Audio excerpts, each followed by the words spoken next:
cover-ups, lies, and in between, conspiracies, and those who dare to speak the truth. Get ready for a walk on the wild side. Welcome to Parley with your host, Michael Gray.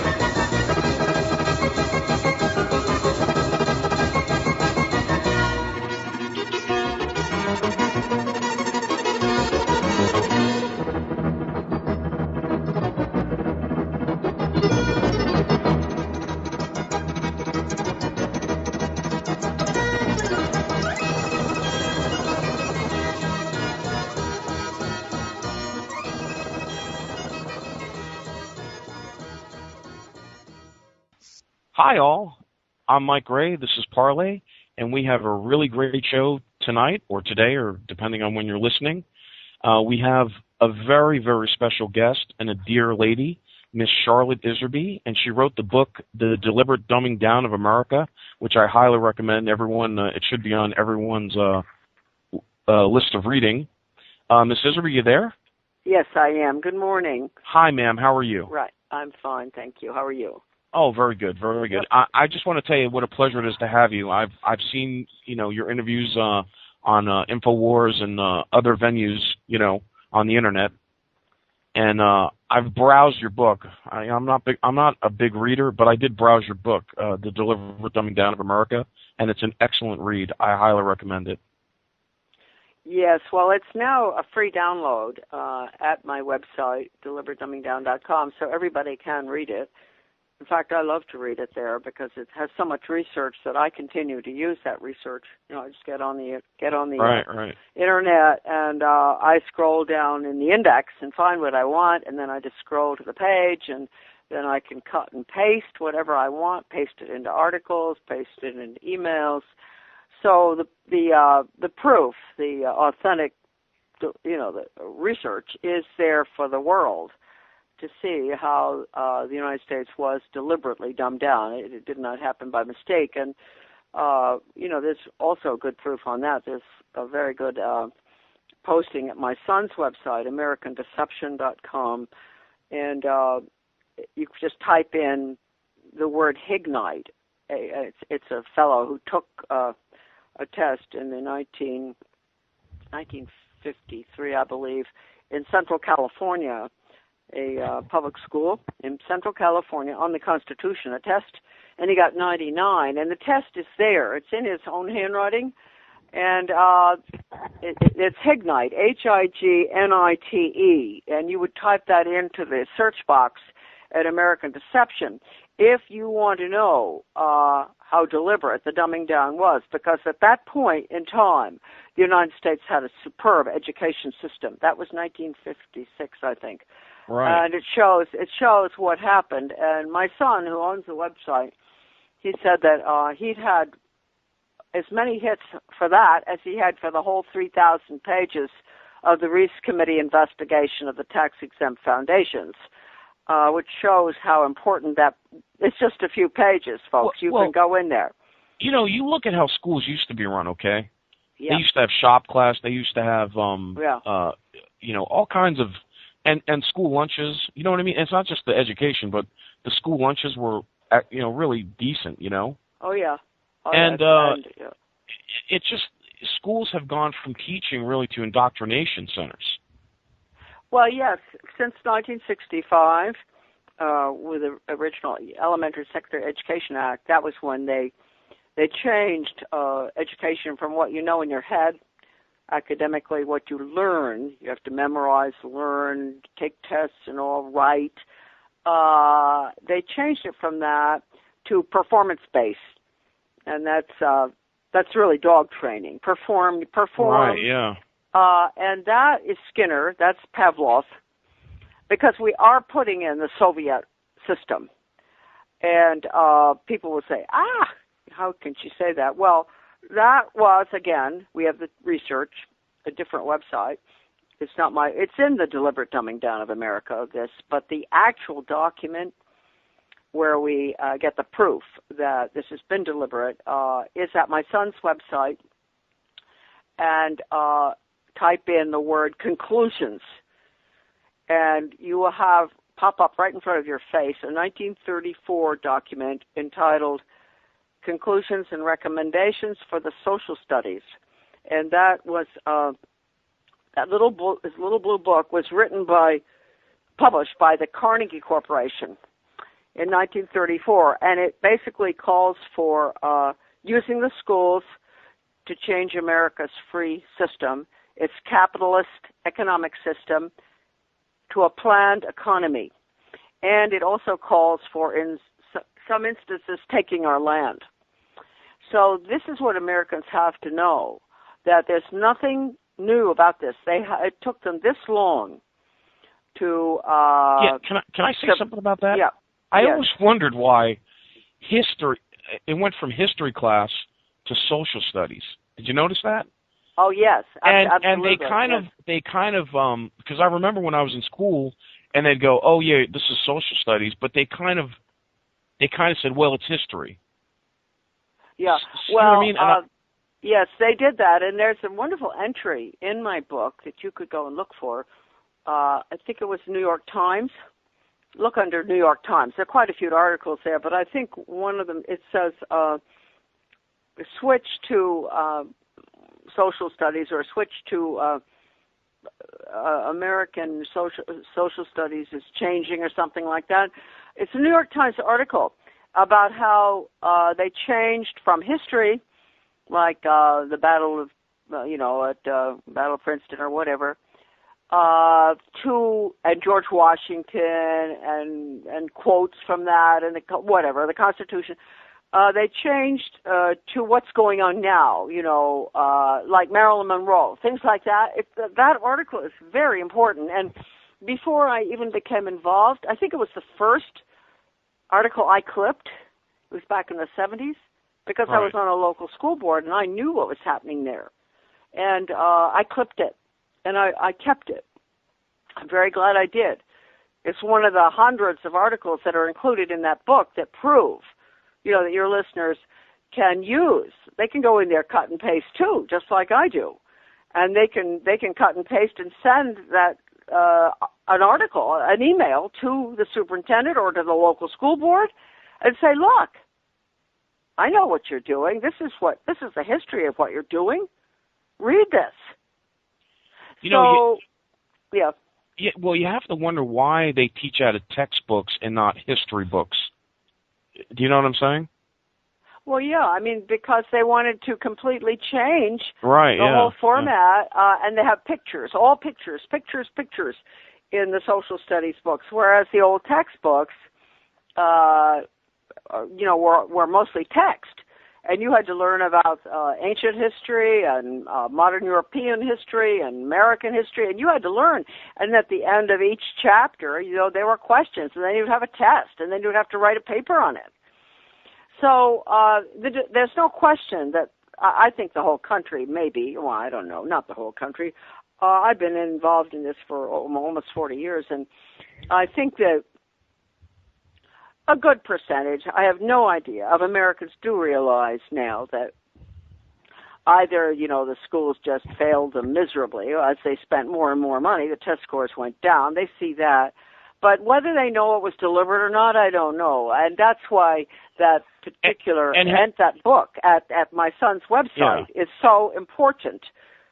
Just type conclusions into American Deception and look at that book. And it said, we will use the schools. The schools were used to brainwash your children away from the Constitution, away from history, away from sound morals and values, so that they'd be weakened, that students would be weakened and would be easily pushed into what Carnegie calls for, which is a planned economy. That's the school to work going in now all over the country with unelected school boards through school choice and charters. Charter schools will put in the Soviet system. In fact, they have charter schools in the Soviet Union.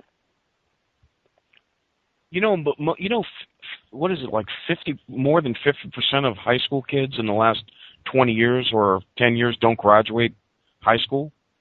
Right. Well, I think a lot of them are bored. Yeah. You can't tell me that those young people are all stupid. They're not.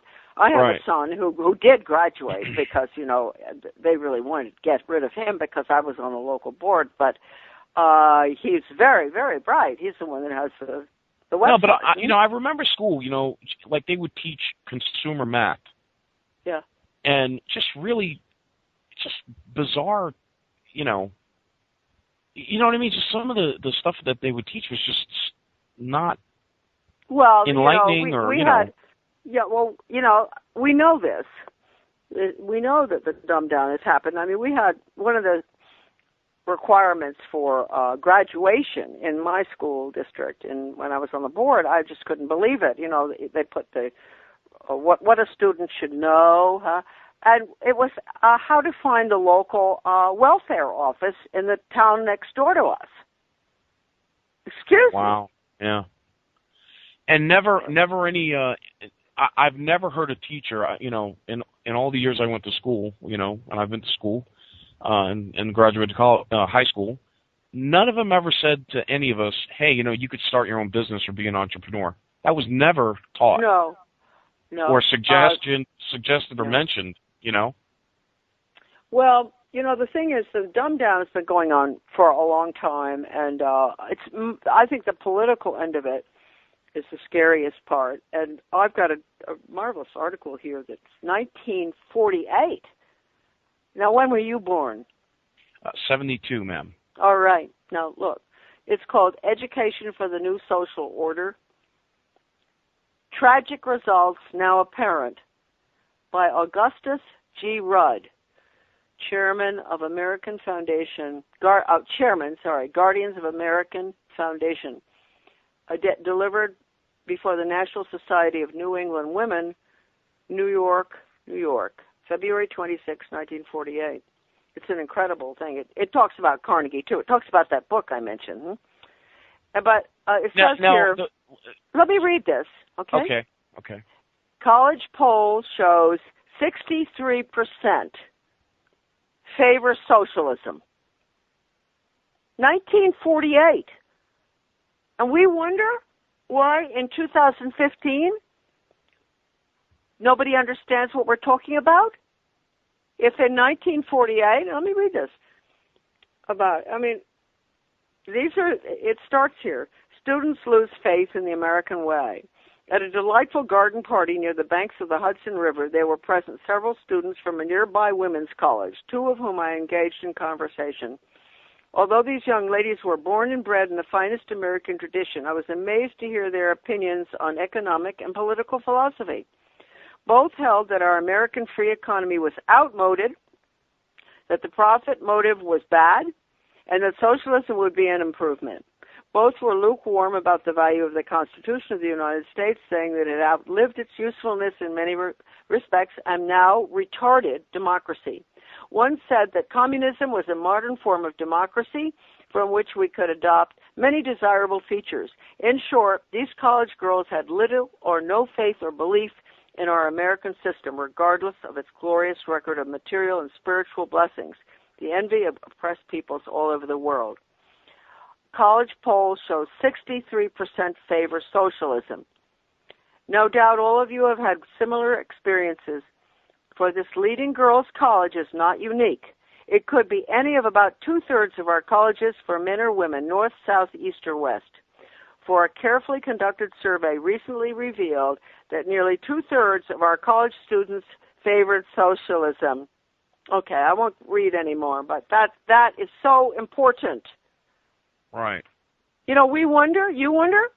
Well, when you go out and ask people, right, aren't you upset about this or that, or regional government, or losing our elected boards and all, and they look at you, yeah. Well, if in 1948 they said that, why not in 2015? 1948 was what? Was about 20 years before the first Elementary and Secondary Education Act passed. So 20 years before, a good 14 years after Carnegie wrote its little book calling for using the schools to change America's capitalist economic system to a planned economy and to take our land. That was how many years after? Between 1934 and 1948, that amount of damage had been already done. Well, the Great Depression, you could say that the Great Depression was planned. Well, it was. Yeah, right. And it was because of the Great Depression, that FDR instituted all those, like the CCC, and all the, you could say, socialist institutions came out of the Great Depression. Yeah. Social Security, Well, we had a lot of communists involved there, and certainly in the 40s, after World War. Well, Alger Hiss, take him, 1945. He's a communist, Alger Hiss. He was number one guy with the United Nations. He went to jail because he lied about being a communist. That's how he ended up in jail. But the Carnegie Corporation is always important. Hiss was president of the Carnegie Foundation for the Advancement of Peace or something. Hiss. And his friends, like the Canadian General Brock Chisholm, psychiatrist. This has to do with all the mental health stuff that they've been pushing on us for years, which is brainwashing. Chisholm said, we have to get rid of the conscience.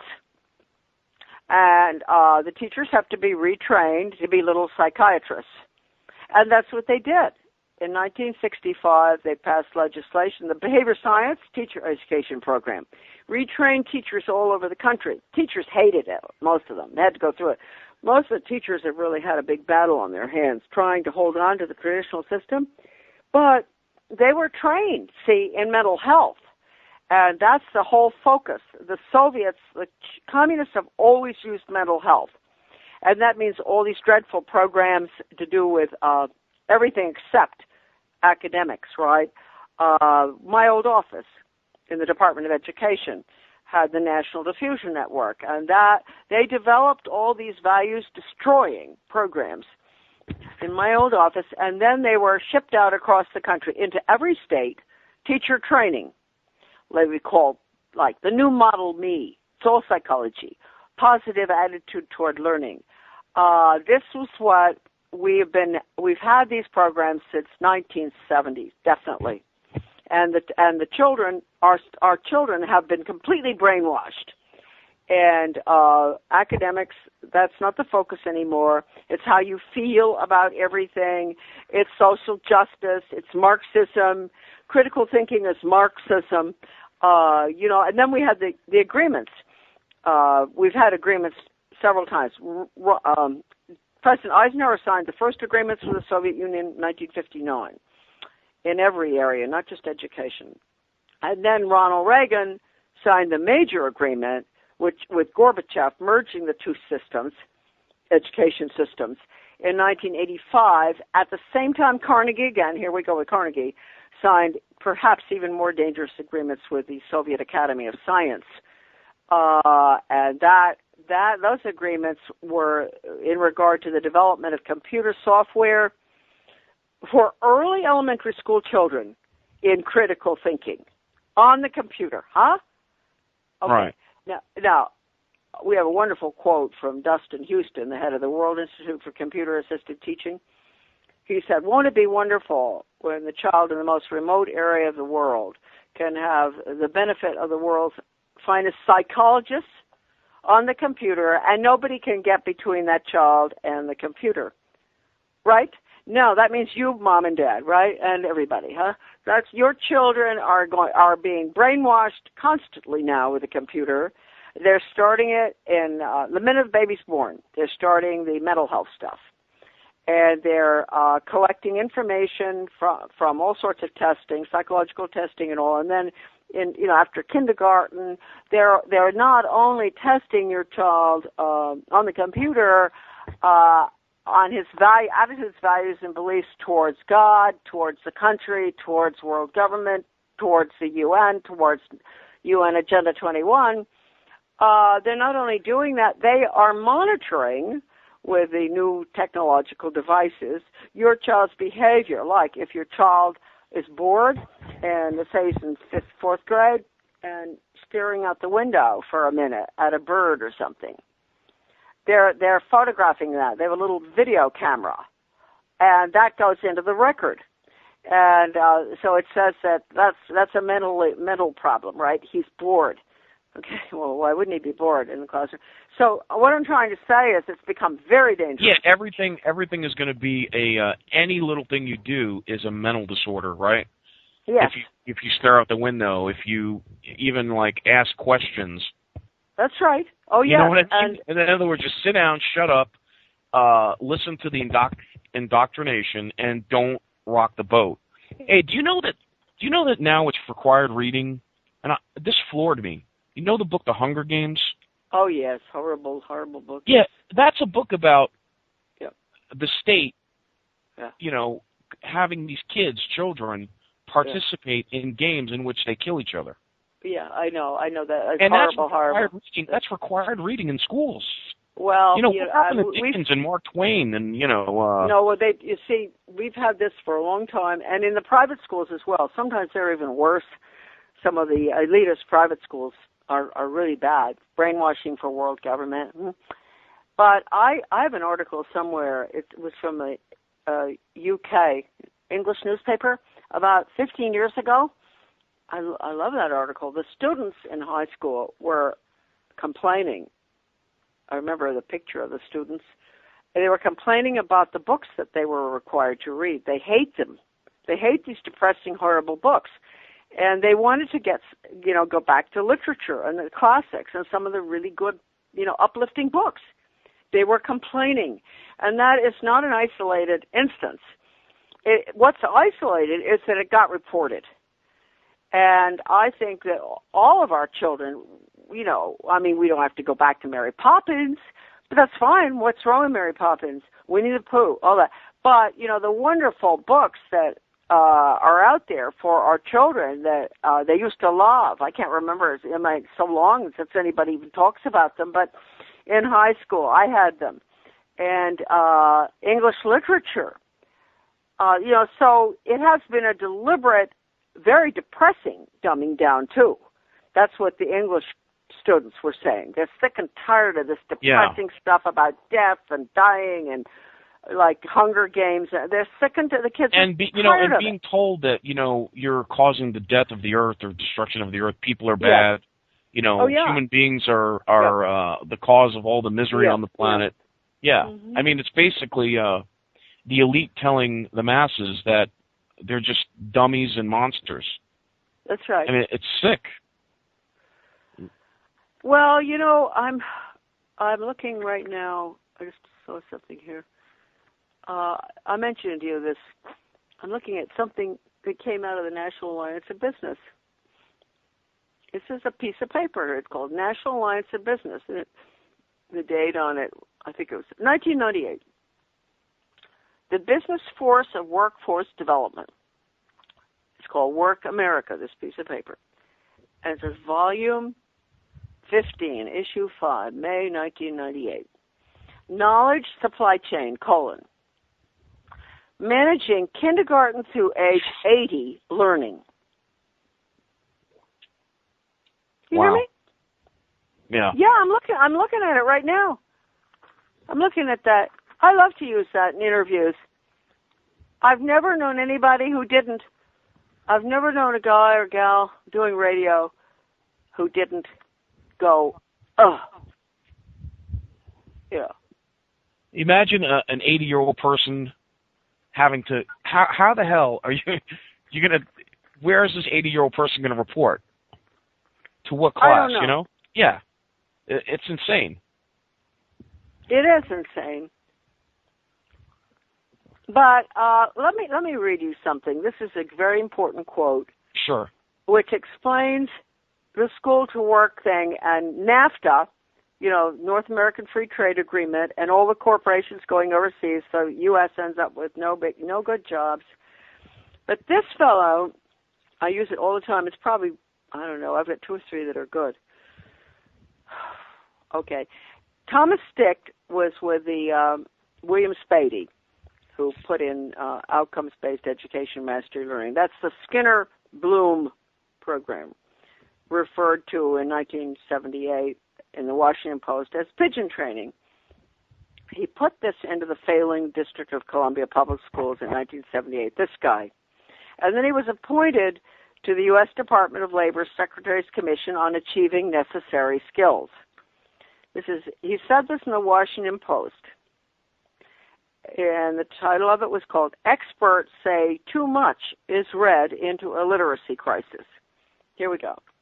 Quote, "Many companies have moved operations to places with cheap, relatively poorly educated labor." Now, we know that. We lost a lot of jobs, didn't we? Through the NAFTA, which, by the way, the so-called conservative organization Heritage Foundation drafted the North American Free Trade Agreement. How conservative can they be? Do you know, folks, that free trade, you know who supported free trade? Karl Marx. Oh, really? Karl Marx. Look him up. Just Google Karl Marx and free trade. Okay? All right. Many companies have moved operations to places with cheap, relatively poorly educated labor. What may be crucial, they say, is the dependability of the labor force and how well it can be managed and trained, not its general educational level.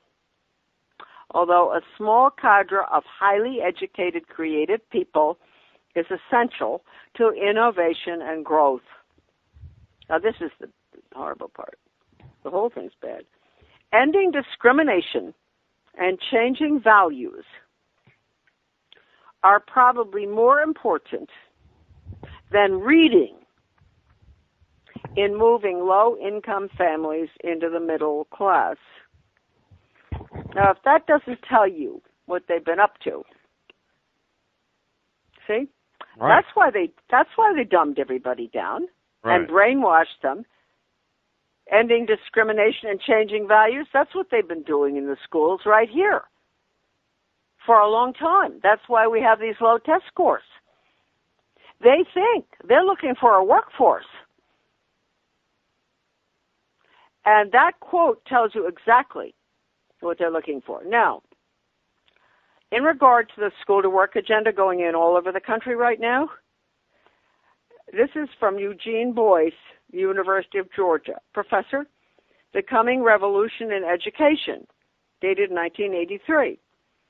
And here he says, quote, "In the communist ideology, the function of universal education is clear and easily understood. Universal education fits neatly into the authoritarian state. Education," and this is going in right now, don't forget, Mark Tucker, Carnegie, all this, all over, every state is putting this in. Education is tied directly to jobs. Control of the job being the critical control point in an authoritarian state.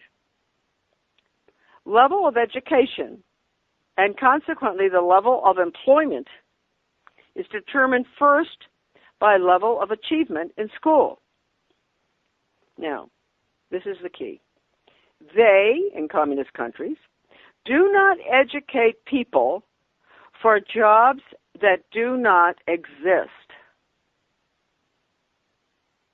No such direct, controlled relationship between education and jobs exists in democratic countries. So what that means is, if your child at age 12, or say a boy, youngster, has always wanted to be a welder, and there's nothing wrong with that, because sometimes welders become great sculptors too. Always wanted to be a welder for some reason. Well, at age 12, they're into the school-to-work system going in right now. Say you live in a town like I used to live in, where the shipbuilding. The shipbuilding company needs 10 welders, wants to train. They need 10 welders, right? So it goes to school, and there are, say, there might be 15 or 20 children who want to be welders, but they're only going to take 10 for training. Oh, so yes. your son might be 11, He's wanted to be a welder all his life. And he won't be given the opportunity to learn, right? Yeah. He cannot get the training. Wow. Unless he go. That is the Soviet system being put in right now. Hey, Charlotte, hold on. We're going to have to take a quick 5-minute break. Okay. Could you hold on? Okay, hold on. You are listening to WCJV Digital Broadcasting, Youngstown, New York, CJ Mars Radio. I'm Mike Gray, your host. This is Parley. We'll be right back with our very special guest, Charlotte Iserbyt. Hold on. We'll be right back.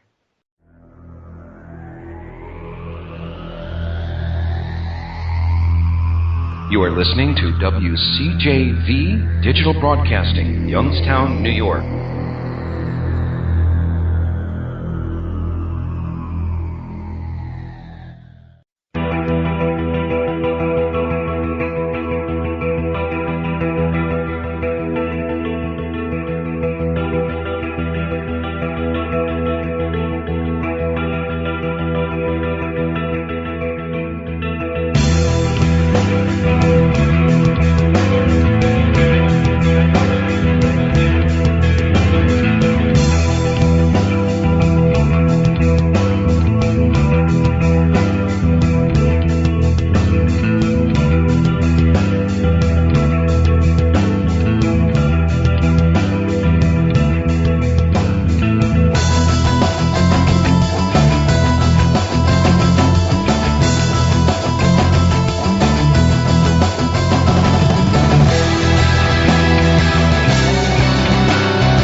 Hey everybody, this is Roger Bell, host of Half Past Dead Paranormal Radio on the CJ Mars Radio Network. Be sure to join us every Monday night at 8 Eastern for some interesting paranormal conversation with some awesome guests and a laugh or two. Half Past Dead Paranormal Radio is back.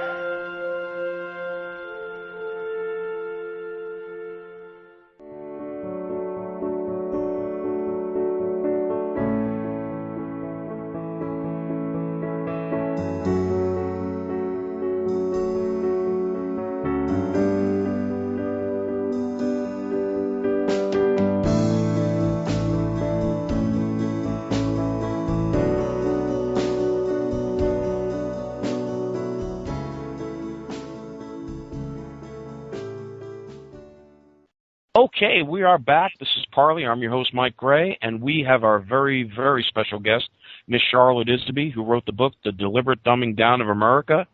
And your website is, what's your website again? DeliberateDumbingDown.com.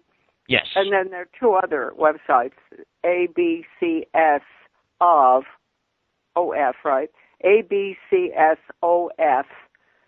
Dumbdown, DUMBDOWN.blogspot.com.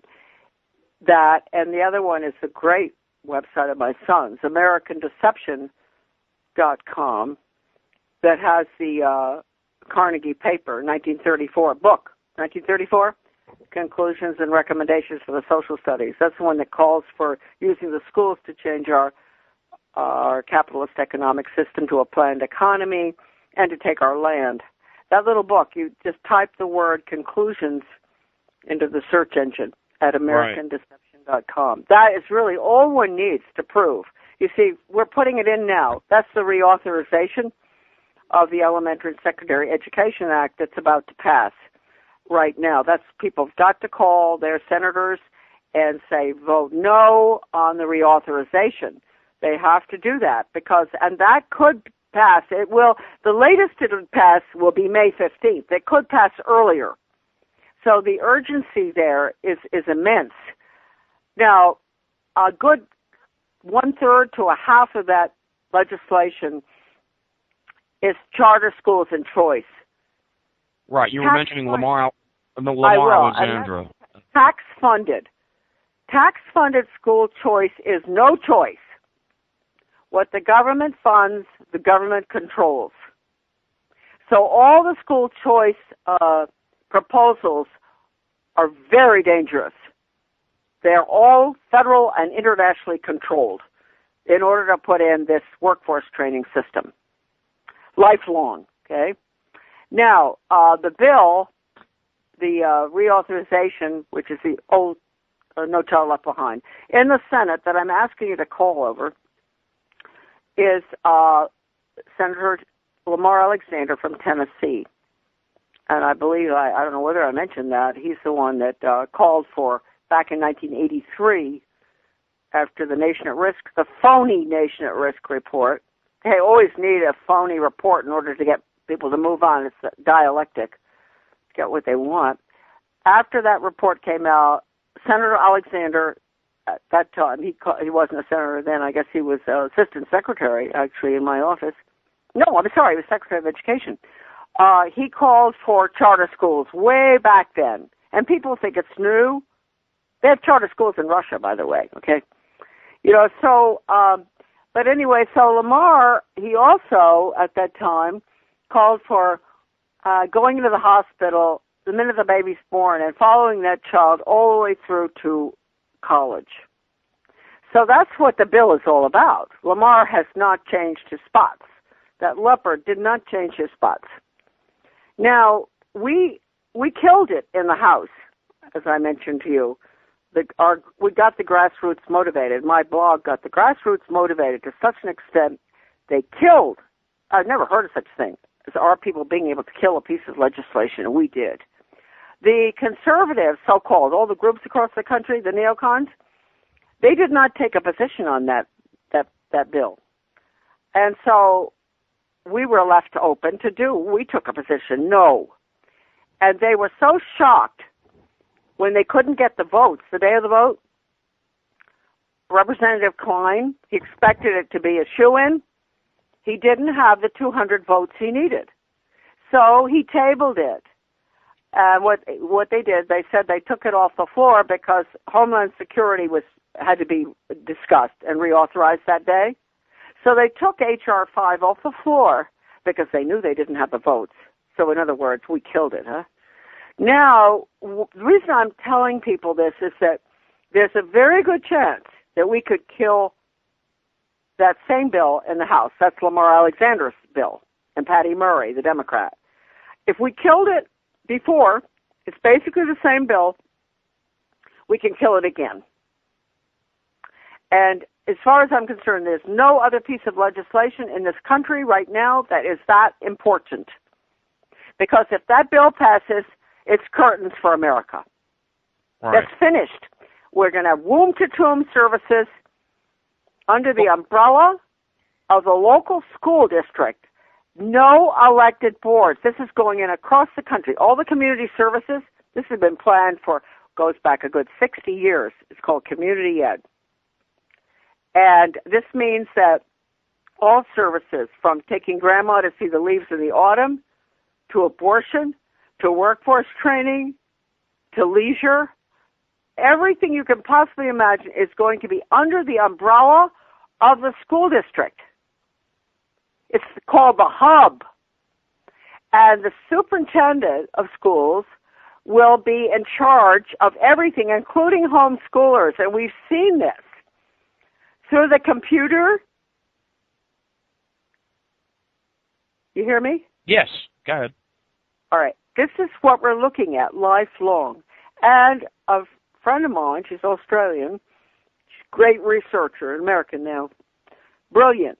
She went to a meeting in the early 1970s of the Community Education Group in Washington, D.C., and one of the guys at the conference asked the facilitator, what can you compare this to?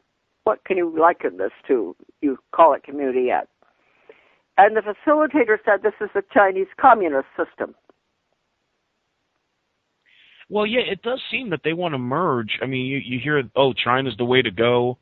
That they want to adopt the Chinese model of things in this country. Well, it is, but the Chinese model is the Soviet model, the old one, right? Yeah. And and then of course it's all brainwashing through Skinner and Pavlov. It's all the rewards.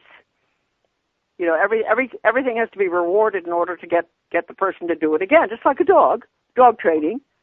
So that's the computer. The computer is Skinner's box.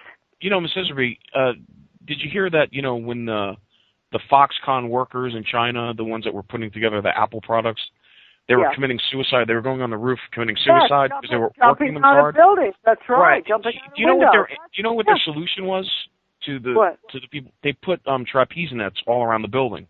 Yeah, I know. We've got agreements with these people. I mean, we've got Chinese you can't make that up, in. I mean, to put trapeze nets. If that doesn't tell the American people that we're evidently our leadership is perfectly okay, merging, adopting this system, I don't know what else will. I mean, it's sort of like, I read that thing earlier from 1948. I think that if in 1948, 60% of the college students thought that communism was the way to go, why are we surprised that people don't have any problem with what's happening? They've been brainwashed. Yeah. And also, you see, now that's the only reason I can conclude that they're letting in all these illegals. They're flying and busting them in is because they vote red.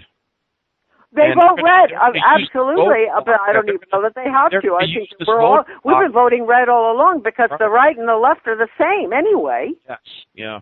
I mean, there's no difference between George Bush Sr. and Clinton. I mean, they're big buddies. I think, didn't they fly in the airplane and Bush had to sleep on the floor and gave Clinton his bed or something? I mean, look, that's the point. And Carol Quigley, who was the historian for the Council on Foreign Relations, he wrote that big book, Tragedy and Hope. Right, yeah. And he said on page 1300 or something, I can't remember, he said that in the late 1800s, the industrialists all got together and they decided that both parties had to be the same at the top. And that's what we're looking at. And they said right then, so then the American voter goes to the polls and votes for their favorite candidate, not knowing that they're voting for the person we selected, regardless of which party. I'm convinced that all the people you see in the primaries, they're all bought and paid for. By the time they get to the primaries, they're all. It doesn't matter who wins. That's right. They're all locked in. If you understand that both parties are the same at the top, and that's where the control comes from, then you understand why we never have a choice on anything, not just who we're going to vote for, but all the different issues, too. Yeah. So we're in major trouble, but what we can do, we can stop this bill from passing. I mean, whatever you do with this tape, I don't know if you're going to play it and all, the most important thing is for people to immediately go on the Internet, type in, like, let's just say Montana, right? Montana senators, Montana senators. You'll have both boxes pop up, the Republican and the Democrat. You'll be told exactly how to send an email. They give you a comment. They make it so easy. There's no excuse. We used to have to write a letter, get a stamp, go to the post office. All you have to do is go on the Internet and type in U.S. Senator Montana, or U.S. Senator New Jersey, or U.S. Congressman New York, whatever. And you send the same message, don't have to change it, for every single one of them. Vote no on the reauthorization of the Elementary and Secondary Education Act. Vote no. And if that's all I say in an interview, that's all that's important. Because if this passes, the Carnegie Corporation's plan outlined in 1934 in its little book at AmericanDeception.com, type in conclusions. You know, that plan is going to go through, and you will have no freedom ever again. Finished. The last hope is the state's just nullifying all these federal laws. Well, no, that's no. Don't even go there. Well, that's what I'm saying. I mean, what I'm saying is, when all is said and done, the last hope is don't go to CONCON even. Right. You know why? What I'm talking about is time sensitive. You know what that means? That means this bill that is going to kill our country just as much as CONCON is going to be voted on next week. So nothing else matters. Do you understand me? Right. No, I get it. I mean, in other words, like they voted SIPA. What's that other one? All those internet bills. In other words, one gets defeated, they bring in another one. Then that one gets defeated, they bring in. They just don't stop. Well, like no, they won't. But if you can stop this biggie, you have really put a dent, not just into the national world government plan, but the international one. They're looking at us, all these rotten UN, UNESCO, OECD, all the different groups that are unelected people, right, running our lives around the world. They're looking at us, waiting to see if we pass this bill. Well, because they have to get the United States into the tax-funded private education net. Yeah. Every other country in the world has tax-funded private education, except us. They can't, the computer data bank cannot work without every single human being on this planet in the computer. So how do you get that? You get it through education, starting at birth. Nothing else, at birth. And then you've got control through the data collection and computers, technology. You've got control of attitudes, values, beliefs, the recycling of every single human being until they have the proper globalist viewpoint. That is why they have to get the United States. Right now, we have private education. We have private education that does not take any tax money. So it's not controlled. And all the Catholic schools the Catholic Church, hate to say it, is totally going for Common Core and for the reauthorization. The bishops are all going for the reauthorization, what I'm talking to you about today. Yeah, the heart of the New World Order is the Vatican, Washington, D.C., and the City of London. Yeah, that's right, yes. So, and the Jesuits and the Freemasons, so why wouldn't they go along with it? I have to make excuses for the Jesuits pre-1960, see. In 1960, or whatever it was, we got the new church, see. I have too many Jesuit priests. They're dead now, but, we're my husband's family. They were fantastic. The Jesuit order, people can say it was Illuminati and all. It wasn't. The Illuminati. Well, no. Oh, look, listen, when I say Freemason, I'm not saying at the base, the people. There's a lot of good people in Freemasonry. And I don't think there are all that many good people in Freemasonry. Oh, okay. I really don't. Anybody who, they join. It's a boys' club. I'm just saying at the head of those organizations, they're in the inn. That's what I'm saying. Yeah. Oh, yes. Well, if, for instance, the Conference of Catholic Bishops has come out publicly and supporting the reauthorization of the Elementary and Secondary Education Act, which I'm calling on people to kill, how can they be supporting a totally humanistic, anti-God piece of legislation? But because they want the money. They want the money. Right. The Catholic Church is always going that way. They want the money. Since 1965, they started it with busing. The Catholic Church got free busing. Right. And you take a penny in any service from the federal government, you're controlled. And that's why the Catholic schools, they've tried to hold on. They've got some good people there, but they're down. Catholics listening in now, I'm really glad I mentioned this. You'll get Catholics listening in. Your parents, good parents, be very careful. This is serious business when you've got the Conference of Bishops supporting the reauthorization of the ESCA. You better get on the phone, you Catholic parents. You better call your senator and your senators and say no way. We always put it this way, no way ESCA. It rhymes. No way ESCA. I think I'm going to have to get off or I'm going to lose my voice because I've done 2 interviews now this morning. Okay. But I wish you well, and thank you so much for giving me the opportunity. I can't think of much more to say. I think that we pretty much covered it. Actually, what I will say, this is the complete implementation of the United States-Soviet education agreements that Ronald Reagan signed with Gorbachev in 1985, and Carnegie Corporation signed with the Soviet Academy of Science.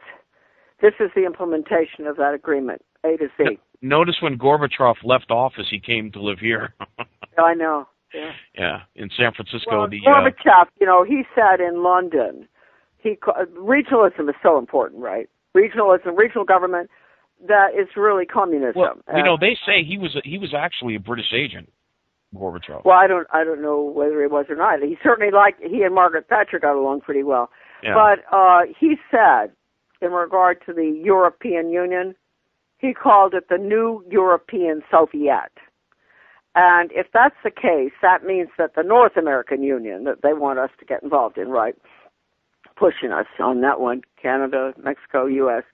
That means that the North American Union is the new American Soviet.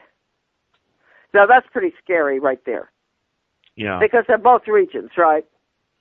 So if the European Union, is the new European Soviet according to communist Gorbachev, and of course he is a major communist still, that means that any North American Union is the North American Soviet.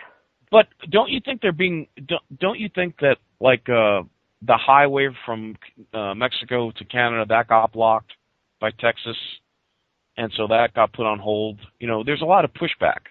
to the New World Order. And that's why they don't talk much about it anymore. They got, you see, that balloon, whatever you want to call it, they floated it, right? Right. North American Union. And the Amero, like they were talking about the Amero, that hasn't happened. Yeah, but don't forget, they've gone underground like mad because there was that pushback, which is just great. That's why. See, look, if people can do the same thing with the... but that's what I'm saying, that there's hope. Not all is lost. I say, look, when we killed the H.R. 5, Republican Representative Klein's bill, right. We killed it at the end of February, the same thing. It's the same bill as Alexander's in the Senate. We killed it in the House. So why can't we kill it in the Senate? Yeah. Well, here's what I'm saying. Here's what I think. That most, if not all, congressmen and senators are compromised. Oh, yeah. With they something. are. Okay? All of them, probably. So the CIA has them on something so that when push comes to shove, they're saying, hey, look, you're going to vote this way or we'll release this information or even kill you. That's why you had 97 members of the Senate voted for the National Defense, the NDAA, right? Yeah. Mm-hmm. Which, in my opinion, is treason. Anyone voted for that, that's sedition and treason against the Constitution. Well, I think every day they vote against the Constitution. Yeah, yeah. Every day they do. But anyway, now I've got to go. And thanks a lot for the interview. Okay. Good luck. Okay. Okay, Good luck. I mean, really, the wonderful news is that we killed that bill in the House. Yes, ma'am. The House is really the most representative of the whole country, right? Right. So that's a major victory. So it can be done in the Senate. So what you have to do is you keep pounding. What we say is no way, ESCA, and go please to my blog. Study it, ABCS. And that's on your website, the Deliberate Dumbing Down of America. No, well, it is. Oh. There's a link. There is a link to it there. Yes. There's, you have the DeliberateDumbingDown.com website and the AmericanDeception.com website. Now, the ABCs of dumbdown.blogspot.com, you can type that into Google and it'll pop up, or you can go to DeliberateDumbingDown.com and there's a link to it there. All the research you need is at DeliberateDumbingDown.com or the ABCs of dumbdown.blogspot.com, which has broken it down into little delicious nuggets of research that we have attached, old research that we've been able to attach to new events to prove the deliberate dumbing down. See? So there's nothing else that people need. Okay? Okay. That's it. Okay. All right. Well, I'll tell you, for a woman your age, you're a tour de force. You know what I mean? Well, I'm lucky. God gave me very good health, I guess. Yeah. Yeah. Gave me very good health. The world needs you, so don't stop. Just keep going.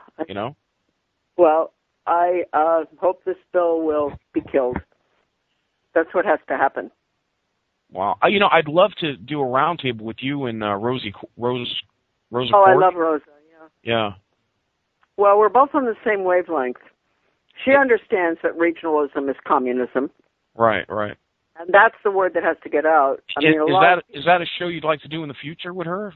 Oh, yeah, I can do a show with Rosa anytime. Yeah, okay, I love her. Yeah. Have you ever interviewed Rosa? No, I've tried to email her, and she doesn't respond to my emails, and, she told me to unsubscribe, so, Oh, dear, really? Oh, well. But, yeah, I'd love to have a roundtable show with you and her and whoever else, And, well, I guess she's busy, too. We're all busy, but yeah, I can mention it to her. I'll try, okay? Okay, great, yeah. She has a fan named Mike Bluehair who would love to talk to her. Mike? He does, yeah. Okay. You know Mike Bluehair? Mike who? He goes by the name Mike Bluehair. He's with Film the Police in Portland, Oregon, Cop Block, where he goes around and he films the police at night. Oh, no, I don't know of him, no. Yeah. No, okay. Well, anyway, I'm so tired. I'm going to Okay, ma'am. I didn't mean to keep you. Listen, I want to thank, this is the show. This is Parley. I want to thank you, Miss Charlotte Iserbyt. Your book is The Deliberate Dumbing Down of America. You can go to our website, thedeliberateddumbingdownofamerica.com. And what is your son's website again? AmericanDeception.com. TheAmericanDeception.com. Okay, great. AmericanDeception.com. And that has the number one document on it. Scanned in. That is the smoking gun. Right. And you type in the word into the search engine, conclusions. And that's the Carnegie book, 1934, that calls for using the schools to change our capitalist economic system to a planned economy and to take our land. That's the key, that document. Okay. Right there, okay? Okay. Well, Charlotte, okay. I want to, yeah. Yep. Listen, I want to thank you. I really appreciate this. I really do. And the world owes you a big favor, thank you. Big debt of gratitude for your work. Everybody working out there, we're all doing our best, right? Okay, thank you, ma'am. Right. Appreciate that. Thank you. Bye-bye. Bye-bye. Well, I want to thank our very special guest, Charlotte Iserbyt. She's a very special woman. And I want to thank Cindy Jean-Pierre, my producer. And I want to thank all the listeners. I want to thank all the people in the chat room. And please follow through. Go to her website, download her book in PDF, The Deliberate Dumbing Down of America, and check out her blog, and call your representative. Email them, call them up. If you don't care about, this is about our children. I don't have any kids, but, this is about our children and the future of this country. So if you care, please do something. Pick up a pen. Take 5 minutes out of your day to voice your opinion if you care.